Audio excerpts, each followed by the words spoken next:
আজকের ভিডিওতে উচ্চ মাধ্যমিকের থার্ড সেমিস্টারের ভূগোলে সাজেশন দেব। খুব ইম্পর্টেন্ট প্রশ্নগুলোই তোমাদের দেব, ভালো করে দেখে নাও। আজকে সেকেন্ড পার্ট, আগের দিন তোমরা ভিডিওতে প্রথম পার্ট পেয়েছো, আজকে সেকেন্ড পার্ট ভালো করে পড়ে নাও এবং দেখে নাও, রেডি করে যেও পরীক্ষার আগে। দেখতে থাকো।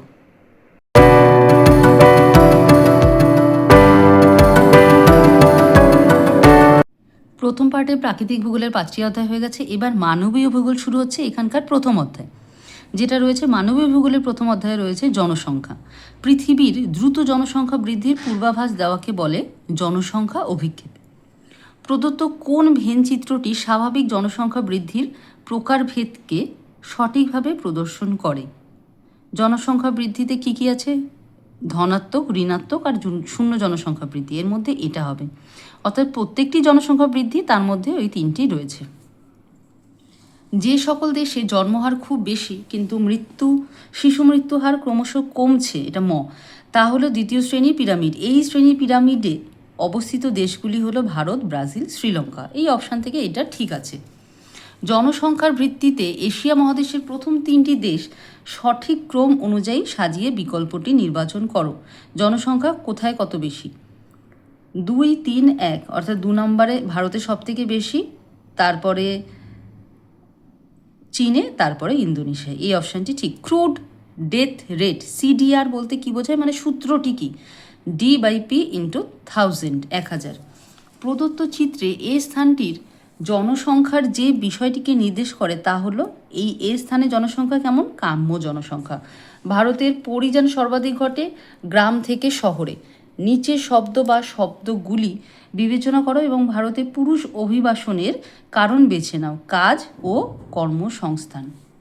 এরপরে দেখো 9 নম্বরে রয়েছে বাম স্তম্ভ ডান স্তম্ভ মিলাও। এখানে পৃথিবীর সর্বাধিক জনবহুল দেশ, পৃথিবীর দ্বিতীয় জনবহুল মহাদেশ, আচ্ছা এটা মহাদেশ ছিল, তো এইগুলো মেলাতে হবে। এই ডি নাম্বার অপশানটি ঠিক, অর্থাৎ 1-এর সাথে সি। এইরকম তোমরা না প্রত্যেকটি অপশান লেখার পর দাগিয়ে নেবে, তাহলে পড়তে সুবিধে হবে। এরপরে 10 নম্বর প্রশ্নটা নেই, ঘাবড়াবার কিছু নেই, তোমরা এটাকে 10 নম্বর লিখতে পারো কিংবা যেমন আছে লেখো, কোনো অসুবিধা নেই। আমি 10 নম্বর প্রশ্নটা বাদ দিয়ে দিয়েছি।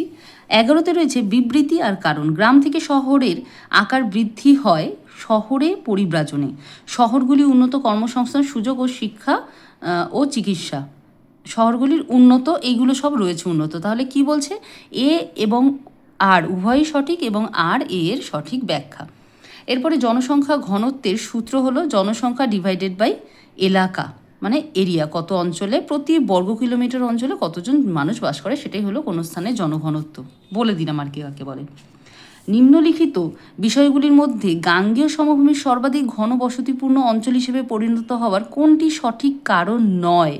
এইগুলো খেয়াল করবে। গাঙ্গেয় সমভূমিতে উর্বর সমভূমি রয়েছে, পর্যাপ্ত জল রয়েছে, উন্নত সড়ক ব্যবস্থা রয়েছে, কিন্তু বলেছে যে জনঘনত্ব বেশি কেন কেন তার কারণ নয়, সেটি হলো খনি কার্যাবলী। এখানে কোনো খনি নেই, তাহলে এই অপশানটা বাদ দেবে। এই ধরনের প্রশ্নগুলো কিন্তু খুব খেয়াল করবে। এরপরে রয়েছে দ্বিতীয় অধ্যায়ে চলে আসছি মানবীয় ভূগোলে, যেটা হচ্ছে জনবসতি। এই ধরনের প্রশ্ন পরীক্ষায় আসবে, আমি বারবার বলছি। দেখো, প্রদত্ত চিত্রে জনবসতিগুলি সঠিক বিকল্পটি বেছে নাও। কোনটা কি?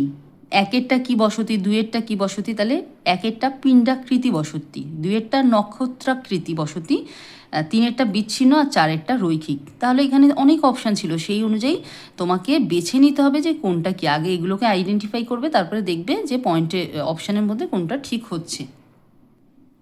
এরপরে পরপর 3টে স্তম্ভ মেলা রয়েছে। স্তম্ভ মেলাও পড়া সব থেকে ভালো, কারণ একটা প্রশ্নের মধ্যে 3-4টে প্রশ্ন হয়ে যায়। যেমন ধর্মীয় শহর পরীক্ষা আসতে পারে, ধর্মীয় শহর, একটি ধর্মীয় শহরের উদাহরণ দাও, তাহলে তোমরা দিতে পারবে বারাণসী। তো এইরকম তো তুমি 4টে প্রশ্নের উত্তর জেনে যাচ্ছ। এখানে ধর্মীয় শহর, সামরিক শহর, শিল্প শহর সব রয়েছে এবং কোনটি কি তার অপশান এখানে রয়েছে। বারবার বলছি 1-এরটা ডি, তো এরকম করে। আচ্ছা, এখানে একটু ভুল আছে, আমি ঠিক করে মিলিয়ে দিচ্ছি, এই অপশানটা ঠিক হবে না। হ্যাঁ, ধর্মীয় শহর বারাণসী হবে, সামরিক শহর ব্যারাকপুর হবে, প্রশাসনিক শহর দিল্লি হবে, আর শিল্পভিত্তিক শহর দুর্গাপুর হবে। তাহলে 1-এরটা হবে সি। ওই রকম কোনো অপশানই নেই, সেই এখানে অপশানগুলোই ভুল আছে, এটা কিন্তু হবে না। হ্যাঁ, আমি সঠিকটা এখানে দাগিয়ে দিয়েছি, তোমরা এইভাবেই দাগিয়ে নেবে। তিনেরটা আবার স্তম্ভ মেলাও রয়েছে, আমি এটাও একটু চেক করে নেব। মরুদ্যানকে কেন্দ্র করে বসতি, পুষ্করণীকে কেন্দ্র করে বসতি, বাদিয়ারিকে কেন্দ্র করে বসতি, ছোটনাগপুর মালভূমির গ্রামীণ বসতি। একেরটা সি, হ্যাঁ ঠিক আছে, এখানে এইটা ঠিক আছে একদম, একেরটা সি, দুয়েরটা ডি, একদম ঠিক আছে এগুলো। হ্যাঁ, এরপরে রয়েছে বামস্তম্ভ রামস্তম্ভ মেলা, যেমন বলেছিলাম। মহানগরের জনসংখ্যার মানদণ্ড, এটা একবার চেক করে নিই। আচ্ছা, নগরের জনসংখ্যার মানদণ্ড, শহরের জনসংখ্যার মানদণ্ড, আর মেগা সিটির জনসংখ্যার মানদণ্ড। তাহলে শহরেরটা আগে চেক করে নিই, তিনেরটা এ একদম ঠিক আছে, এইটা দিয়ে সব থেকে এটা শুরুরটা, তো বাকিগুলো তোমরা মিলিয়ে নেবে, উত্তর একদম ঠিক দেওয়া আছে। এরপরে নিচে দেওয়া বিকল্পগুলি থেকে গোষ্ঠীবদ্ধ জনবসতি সম্পর্কে সব থেকে উপযুক্ত বর্ণনা খোঁজো।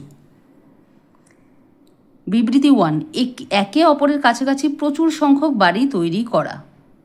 সম্প্রদায়গুলি ঘনিষ্ঠ এবং তাদের পেশাগুলিও একই প্রকৃতির। নদী উপত্যকা উর্বর সমভূমিতে এই ধরনের বসতি গড়ে ওঠে। একটি সাংস্কৃতিক বৈশিষ্ট্য যেমন উপাসনালয় বা একটি বাজার বসতিকে একত্রে আবদ্ধ করে। 4টি বর্ণনায় যথাযথভাবে গোষ্ঠীবদ্ধ জনবসতিকে ব্যাখ্যা করে, 4টিই ঠিক। হ্যাঁ, এরপরে রয়েছে গ্রামীণ জনবসতিতে যেখানে বাড়িগুলি রাস্তা রেল লাইনের পাশে নদী বা খালের পাড়ে গড়ে ওঠে, সেখানে কোন প্যাটার্নে জনবসতি গড়ে ওঠে? রৈখিক বা লিনিয়ারও বলে ইংলিশে। সঠিক বিকল্পটি নির্বাচন করো। গ্রামীণ বসতির অবস্থানকে প্রভাবিত করে এমন কিছু কারণ হলো, গ্রামীণ বসতিকে প্রভাবিত করে জল সরবরাহ, জমির প্রাপ্যতা, প্রতিরক্ষা, নির্মাণ কার্য। এই অপশানটি ঠিক আছে। হ্যাঁ, সিবিডি কথার পুরো অর্থ হলো সেন্ট্রাল বিজনেস ডিস্ট্রিক্ট।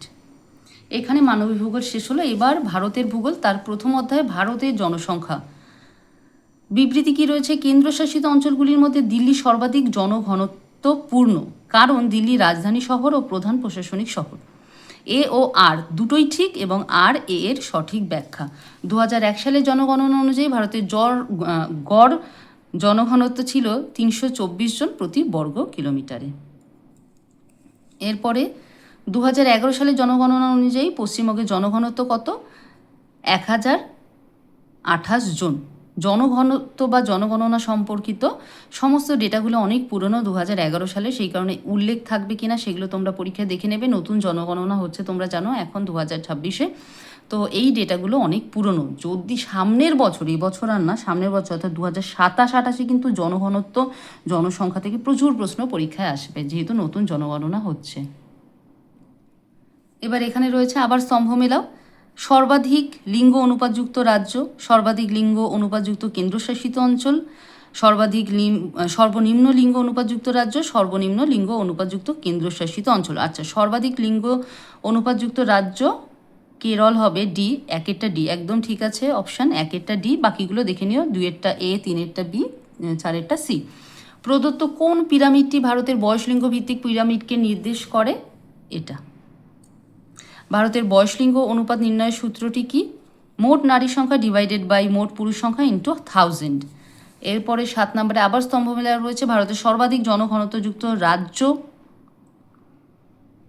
ভারতের সর্বাধিক জনবহুল রাজ্য, সর্বনিম্ন জনঘনত্বপূর্ণ রাজ্য, সর্বাধিক জনবিরল রাজ্য। তাহলে সর্বাধিক জনঘনত্বপূর্ণ রাজ্য হলো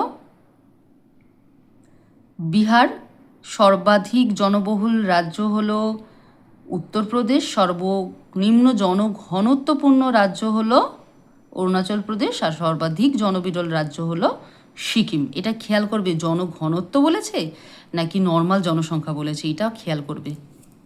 ভারতের 4টি সর্বাধিক জনবহুল রাজ্য 2001 সালের আদমশুমারি অনুযায়ী উত্তরপ্রদেশ, মহারাষ্ট্র, পশ্চিমবঙ্গ, বিহার। 2011 সালের আদমশুমারি অনুসারে ভারতের নারী পুরুষ অনুপাত ছিল 940 জন, 1000 জন পুরুষ পিছু 940 জন নারী। এবার ভারতের ভূগোলের দ্বিতীয় অধ্যায়, যেটা জলসম্পদ, প্রায় শেষের দিকে এসে গেছে, আরও কিছু, মানে একদম শেষ না, তাও অনেকটা হয়ে গেছে আমাদের। স্বাধীন ভারতের সর্বপ্রথম কার্যকরী বহুমুখী নদী পরিকল্পনা হলো দামোদর উপত্যকা পরিকল্পনা, নদী পরিকল্পনা। ভারতের দীর্ঘতম সেচকাল হলো ইন্দিরা গান্ধী খাল। বাড়ির ছাদে বৃষ্টির জল ধারণ ও সংরক্ষণ ব্যবস্থাকে বলে rooftop rain water harvesting system. বিশ্ব জল দিবস বা ভারতের জাতীয় জল দিবস পালিত হয় 22শে মার্চ। ঝাড়খণ্ড ও পশ্চিমবঙ্গ রাজ্যের যৌথ বহুমুখী নদী পরিকল্পনাটি হলো দামোদর পরিকল্পনা। প্রদত্ত যে দুটি রাজ্যে জলাশয়ের মাধ্যমে জলসেচের প্রচলন সর্বাধিক বেশি তা হলো তামিলনাড়ু আর অন্ধ্রপ্রদেশ। দুটি রাজ্যের কথা বলেছে। আবার মেলাও, স্তম্ভ মেলাও। দেখো, বাড়ির খোলা জায়গায় গর্ত তৈরির মাধ্যমে বৃষ্টির জল সংরক্ষণ হলো, এটা হলো রিচার্জ পিট। আমি একটা দাগিয়ে দিলাম, বাকিগুলো তোমরা দেখে নিজেরা খাতায় দাগিয়ে নেবে। শুষ্ক অঞ্চলে জলবিভাজিকা ব্যবস্থাপনা সংক্রান্ত কোন তথ্যটি সঠিক নয়? এর মধ্যে সবকটা 4টে আছে, 3টে ঠিক আছে আর একটা ভুল আছে। আচ্ছা, এইটা পুরোটা বলার আগে আমি একটু বলি যে তোমরা এতক্ষণ যদি ভিডিওটা দেখেছো ভালো করে এবং পার্ট 1ও দেখেছো, তাহলে এতক্ষণে তোমাদের মধ্যে কিন্তু কী ধরনের প্রশ্ন পরীক্ষায় আসে, কীভাবে উত্তর করতে হয় সেই ধারণাটা তৈরি হয়ে গেছে। এটাতেই তুমি অনেকটা এগিয়ে গেছো সবার থেকে। তো দেখে নাও, তো এখানে কি বলছে, 1, 3 আর 4 ঠিক, আর ভুল হলো 3 নাম্বার। নদী অববাহিকার নিম্ন অংশে ম্যানগ্রোভ অরণ্য সৃষ্টি, মানে এর সাথে তো জলবিভাজিকা ব্যবস্থাপনার ব্যাপারটা আসছে না। তো বাকি 3টে পয়েন্ট হলো ঠিক। এরপরে 9 দাগে রয়েছে বিবৃতি আর কারণ। মাত্রাতিরিক্ত জলসেচের ফলে মাটিতে লবণতা বৃদ্ধি পায়, মাটি নিম্নস্তরে দ্রাব্য লবণ সেচের জলে দ্রবীভূত হয় এবং কৌশিক প্রক্রিয়ায় মাটি পৃষ্ঠস্তরে উঠে আসে। এ এবং আর উভয়ই সঠিক, এবং আর এর সঠিক ব্যাখ্যা। ভারতের বৃহত্তম বহুমুখী পরিকল্পনাটি হলো ভাকরা নাঙাল প্রকল্প, খুব ইম্পর্টেন্ট। ভারতের নলকূপ পদ্ধতিতে সেচ কার্য হয় 44% জমিতে। ভারতের বৃষ্টিজল সংরক্ষণ ব্যবস্থার পথ প্রদর্শক রাজ্যটি হলো কর্ণাটক। এরপরে 3য় অধ্যায়, এই অধ্যায়টা একটু বড়, যেমন 2য় অধ্যায় বড় ছিল তেমন এই খনিজ সম্পদ ও শক্তি সম্পদের উৎসসমূহ, এই অধ্যায়ও একটু বড়। এই অধ্যায়ে কয়েকটা পার্ট রয়েছে। প্রথম পার্ট হলো খনিজ সম্পদ। শূন্যস্থান পূরণ করো। Bauxite dash aluminium. বক্সাইট থেকে অ্যালুমিনিয়াম হয়, তারপরে অ্যালুমিনিয়াম হয়। ভারতের বৃহত্তম খনির নাম হলো বলদা।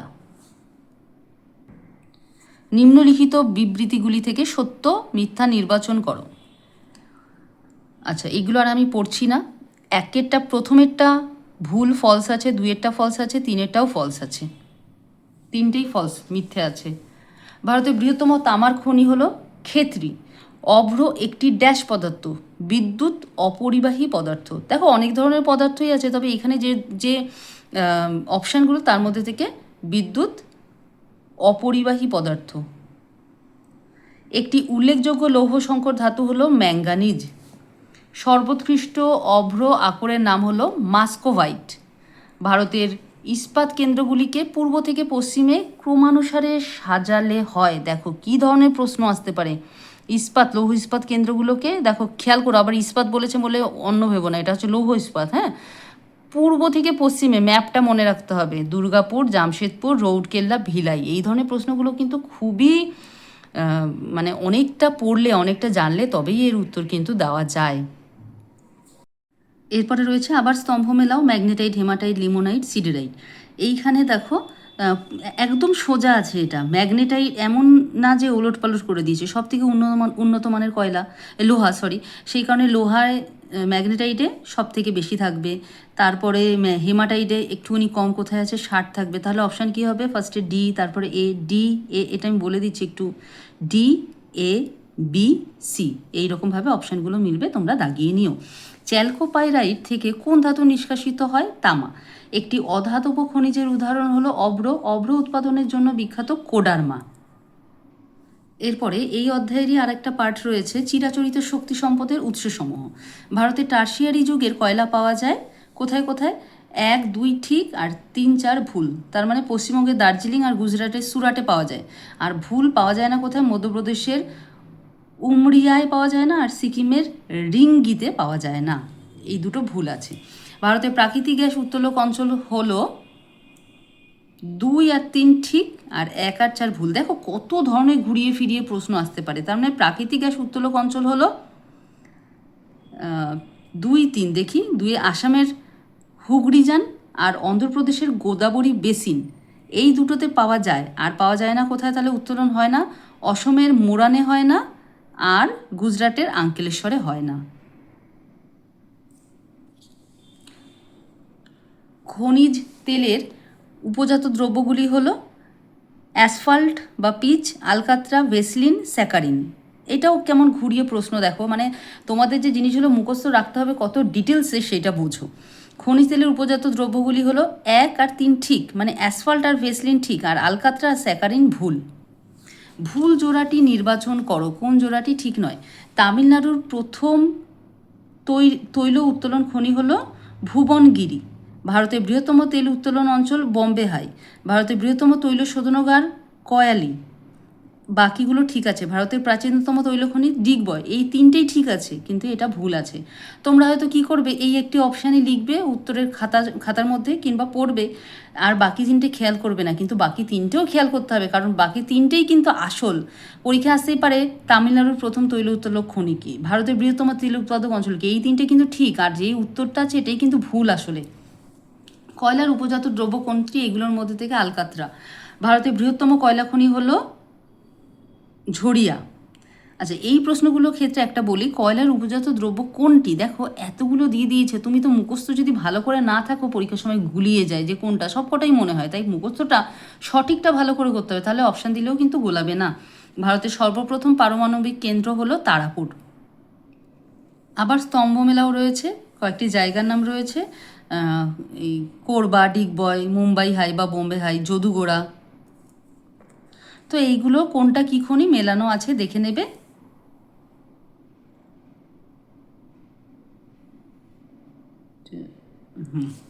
এবার প্রদত্ত দেশগুলির মধ্যে কোনটি থোরিয়াম উৎপাদনে শ্রেষ্ঠ। ভারত। সর্বোৎকৃষ্ট কয়লা কোনটি, অ্যান্থ্রাসাইট।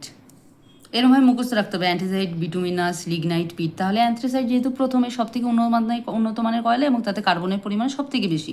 এবারে এই অধ্যায়েরই আরেকটি পার্ট রয়েছে, এটি বড় অধ্যায়, প্রথমেই বলেছি অপ্রচলিত বা অচিরাচরিত শক্তির সম্পদ। ভারতের যে রাজ্যে সর্বাধিক বায়ুশক্তি উৎপাদন হয় তা হলো গুজরাট। বিবৃতি রয়েছে আর রিজন কারণ রয়েছে, অধিকাংশ অচিরাচরিত শক্তি হলো প্রবাহমান সম্পদ। এই শক্তি বহুবার ব্যবহার করলেও শেষ হওয়ার কোনো ভয় নেই। এ এবং আর উভয়ই সঠিক, আর এর সঠিক ব্যাখ্যা। ভারতের সবচেয়ে বড় সৌর বিদ্যুৎ কেন্দ্রটি রাজস্থানের কোন জেলায় অবস্থিত, যোধপুর। ভালদার যোধপুরে অবস্থিত। এই অধ্যায় থেকে আর দুটোই প্রশ্ন বাকি আছে। গুজরাটের লাম্বা কিসের জন্য বিখ্যাত, বায়ুশক্তি কেন্দ্র, খুব পপুলার একটা প্রশ্ন।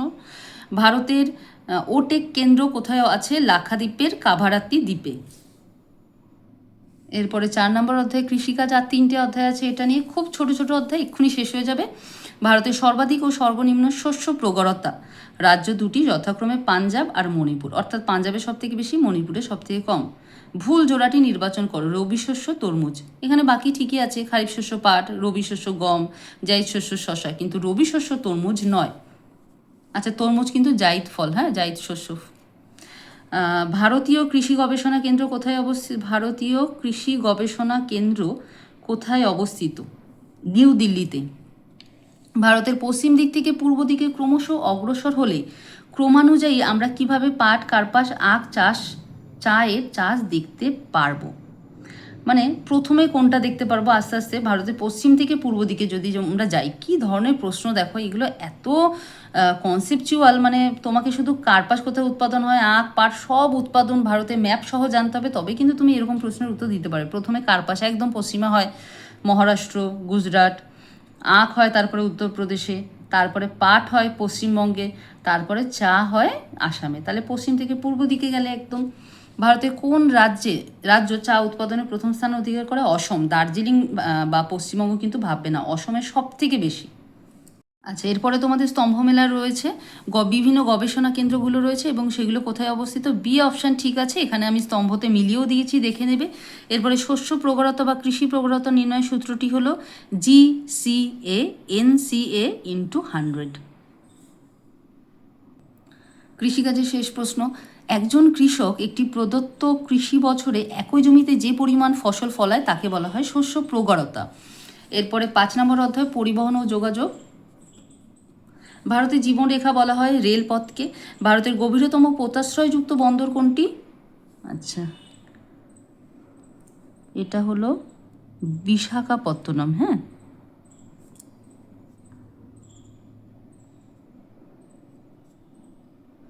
বিশাখাপত্তনম উত্তর হবে। হ্যাঁ, এখানে ভুল আছে। আচ্ছা, ভারতের বৃহত্তম ব্যস্ততম বিমানবন্দর হলো ইন্দিরা গান্ধী ইন্টারন্যাশনাল এয়ারপোর্ট, দিল্লি। ভারতের বৃহত্তম বন্দর শহর হলো মুম্বাই। কলকাতা ও দিল্লিকে সংযোগকারী জাতীয় সড়কপথটি হলো NH2। ভারতের একটি শুল্ক মুক্ত বন্দরের নাম লেখো, কান্দালা। সোনালী চতুর্ভুজের বাহুর দৈর্ঘ্য অনুযায়ী অধক্রমে সাজিয়ে সঠিক বিকল্পটি নির্বাচন করো। এখানে খেয়াল করার বিষয় হলো যে দৈর্ঘ্য কোনটার অধক্রমে, মানে সব আস্তে আস্তে কমের দিকে যেতে হবে। সব থেকে বেশি কোনটা, কোন দূরত্ব সব থেকে কার কার মধ্যে বেশি সেটা আগে হবে, যেটা যেই দুটো জায়গার মধ্যে দূরত্ব কম সেটা পরে হবে। তাহলে একে আছে সি অপশান ঠিক, অর্থাৎ 1 নম্বর কলকাতা চেন্নাইয়ের মধ্যে দূরত্ব সব থেকে বেশি, এর পরেরগুলো কমতে থাকবে। অপশান দেওয়া আছে, দেখে নেবে। ভারতের দীর্ঘতম জাতীয় সড়কপথটি হলো 44 নম্বর জাতীয় সড়ক। এরপরে রয়েছে সোনালী চতুর্ভুজ এই শহরগুলির মধ্যে কোনটিকে যুক্ত করেছে? কোন কোন শহরগুলোকে যুক্ত করেছে সোনালী চতুর্ভুজ? 4টি শহরকে ভারতে যুক্ত করেছে, দিল্লি, মুম্বাই, চেন্নাই আর কলকাতা। এরপরে একদম শেষ অধ্যায় বাণিজ্য এবং অর্থনীতি। এখান থেকে আর কয়েকটা মাত্র প্রশ্ন আছে। কোনো দেশের কোনো নির্দিষ্ট বছরের মোট আমদানি মূল্য ও মোট রপ্তানি মূল্যের পার্থক্যকে বলে বাণিজ্যিক উদ্বৃত্ত। আবার স্তম্ভ মেলাও আছে, দেখে নিও। স্তম্ভ অপশান একেরটা যেমন, একেরটা উত্তর আছে সি, সুইজারল্যান্ডের জেনিভা, মানে WTO ওয়ার্ল্ড ট্রেড অর্গানাইজেশনের সদর দপ্তর কোথায় আছে, এবং করে প্রত্যেকটা দাগিয়ে নেবে তোমরা নিজেরা, তো উত্তর পেয়ে যাবে। নিচের বাক্যগুলির মধ্যে কোনটি ভুল? বাণিজ্য দুর্বল হলে অর্থনীতি শক্তিশালী হয়ে ওঠে, মানে এইটা তো কেউ না পড়লেও পারবে, এত সহজ। তো কিছু কিছু প্রশ্ন পরীক্ষার সময় খুব সহজ দেবে। কেউ যদি সারা বছর একবারও বই না করলে তবুও কিন্তু 35টার মধ্যে 5টা প্রশ্ন পারবে, কিন্তু প্রশ্ন ওই 5টা প্রশ্ন পারার কথা না, কে 35টা কে 30টা পড়তে পারছে। এবং যে 35 পেতে চায় বা 30 পেতে চায় তাকে প্রচুর পড়তে হবে, পুরো ভালো করে দেখে নিতে হবে সবগুলো প্রশ্ন। এরপরে রিলায়েন্স গোষ্ঠীর মতো যখন কোনো বড় ফার্ম প্রচুর পরিমাণে চাল, আটা, চিনি ইত্যাদি নিত্য ব্যবহার্য জিনিস স্থানীয় চাষিদের থেকে কিনে নেয় এবং সেগুলো রিলায়েন্স স্থানীয় মুদি দোকানে অথবা অনলাইন প্ল্যাটফর্মে বিক্রি করে, তখন এই বাণিজ্যকে কি বলে? পাইকারি বাণিজ্য। আচ্ছা, এরপরে যখন একটি দেশ বহু দেশের সঙ্গে বাণিজ্য সম্পর্ক স্থাপন করে তখন তাকে বলা হয় বহুমুখী বাণিজ্য।